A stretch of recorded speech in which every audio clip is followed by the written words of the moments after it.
Brighton and Hove Albion 0-3 Arsenal. Bukayo Saka put Arsenal in front with a penalty at Brighton, with Kai Havertz and Leandro Trossard adding gloss to the scoreline. Arsenal continued to do their part in the Premier League's three-way title race as goals in each half saw them get the better of Brighton at the Amex Stadium. GAWANG PATAH has summarized for you.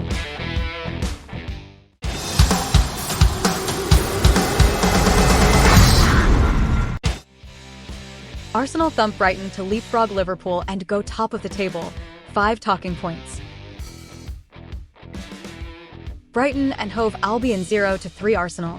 Bukayo Saka put Arsenal in front with a penalty at Brighton, with Kai Havertz and Leandro Trossard adding gloss to the scoreline. Arsenal continued to do their part in the Premier League's three-way title race as goals in each half saw them get the better of Brighton at the Amex Stadium. After a hard-fought opening half-hour, Arsenal struck first when Bukayo Saka put away a penalty. The England international sent Bart Verbruggen the wrong way, stepping up after Gabriel Jesus bamboozled Tariq Lamptey to earn the spot kick. Mikel Arteta's team chased a second after the break, with Verbruggen needing to be alert to deny Martin Odegaard. But they finally got the breakthrough just after the hour mark when Kai Havertz tapped home from close range.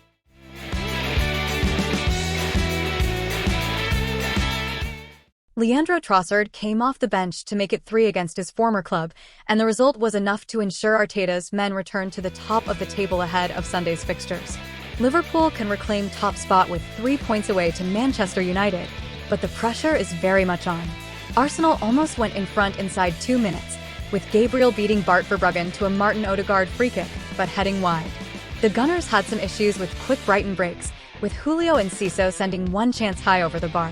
The returning Saka then went close to breaking the deadlock, cutting inside and curling just wide, and the winger later fed Gabriel Jesus for a shot which was kept away well by Verbruggen. It was those two who combined for the spot kick which gave Arsenal the lead, though the visitors needed a big hand from David Raya to deny Julio and Enciso and keep it 1-0 at the break. There was still a sense Arsenal might need a second, and there was no chance of a Brighton comeback after Havertz slotted home. Trossard's goal will have been a sweet moment for the Belgian, once of Brighton, and another boost for Arsenal's goal difference. A comfortable away win was the perfect response after title rivals Manchester City won earlier in the day, and puts the pressure on Liverpool's trip to Old Trafford on Sunday. 1. Saka back and stepping up.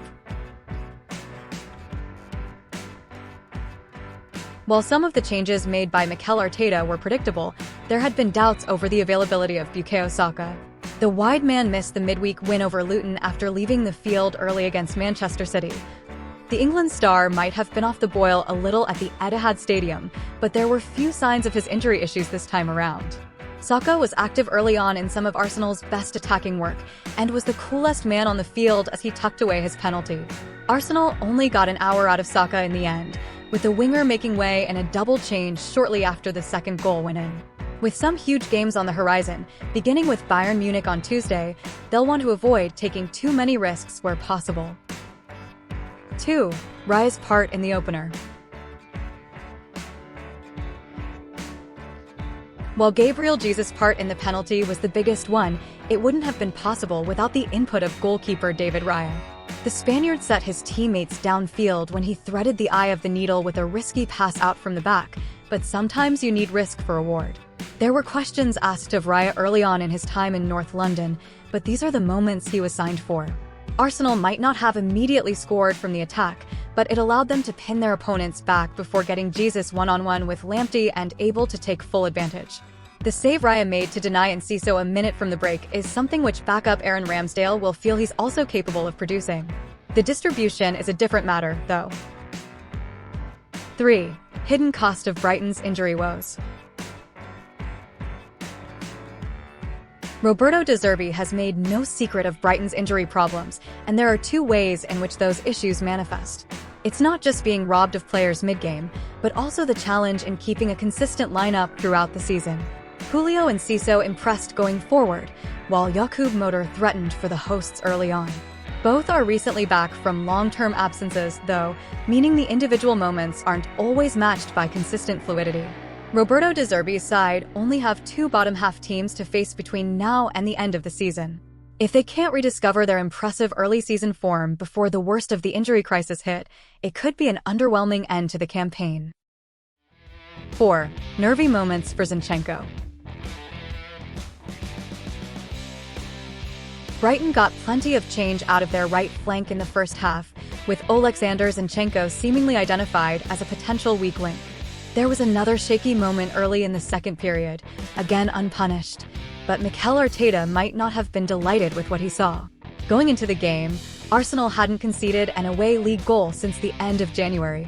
It's clear teams have found it tough to get at them, but Arteta, ever the perfectionist, will want to cut out even the smallest openings as far as the league's best defense is concerned. Perhaps he saw it as a trade-off, though.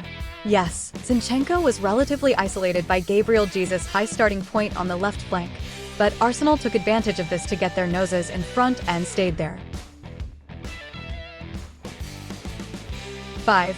No one blinking in title chase. The pressure was on Arsenal after Manchester City's lunchtime win at Selhurst Park. City trailed early on against Crystal Palace, but their response was one of a team who don't look like drawing another blank in a hurry after their stalemate against the Gunners.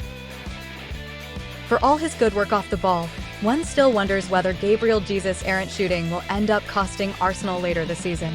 His efforts to win the first-half penalty came after some presentable chances were spurned, and a good late run at the start of the second period was followed by a wayward header which failed to trouble Verbruggen. That's not an issue for Arsenal just yet, though, with the positives far outweighing the negatives. For now, it's a case of over to you, Liverpool.